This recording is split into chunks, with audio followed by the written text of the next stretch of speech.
국회팀 김지영 기자 나왔습니다. 어서 오세요. 예, 앞서 본 내용들이 오늘 기자간담회에서 나온 겁니다.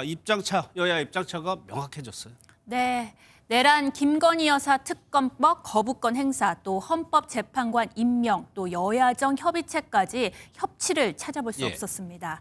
민주당은 속도전을 강조했고 국민의힘은 법과 절차에 따른 추진을 내세웠습니다. 민주당이 사실상 구체적인 시기까지 언급하면서 탄핵 카드를 꺼낸 거라고 봐야 되는데 이걸 어떻게 해석해야 됩니까? 전국 주도권 지겠다는 건가요? 네, 민주당은 그동안 그 한덕수 대통령 권한대행의 탄핵에 대해서는 굉장히 심중하게 접근을 해왔습니다.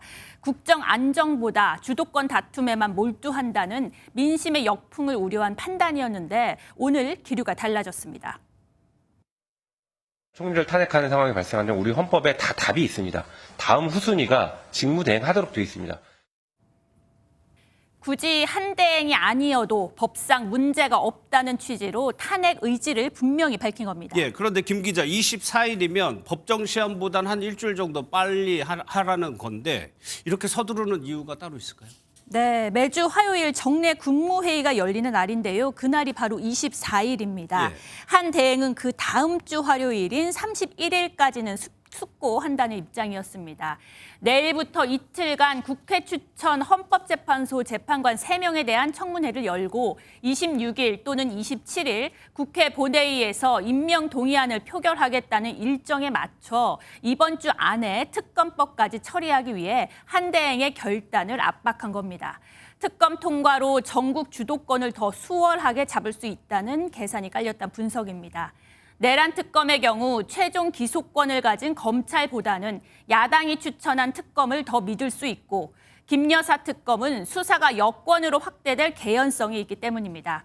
권성동 국민의힘 대표 권한대행은 바로 이 점을 꼬집었습니다.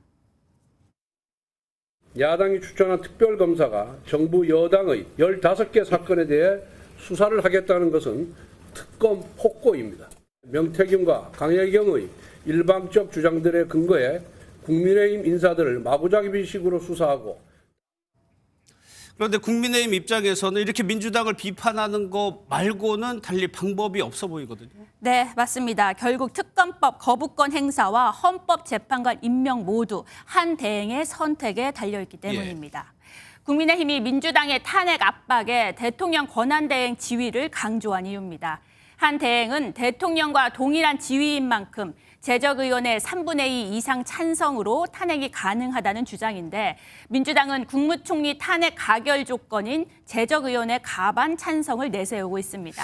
한덕수 대행이 연일 고심이 깊을 것 같은데 입장이 좀 나네요. 입장이 아직 명확하게 나오진 않았는데요. 여야가 서로 상반된 결단을 요구하며 한 대행을 압박하고 있는 상황입니다. 그렇죠. 쉽게 예단할 수는 없지만 현재까지 한 대행의 입장 변화는 없는 것으로 알려졌습니다. 정부 관계자는 기존 입장대로 헌법과 법률에 따라 판단할 것으로 본다면서 민주당의 탄핵 압박이 한 대행의 선택에 영향을 주지는 않을 것이라고 말했습니다. 알겠습니다. 잘 들었습니다. 김지영 기자였습니다.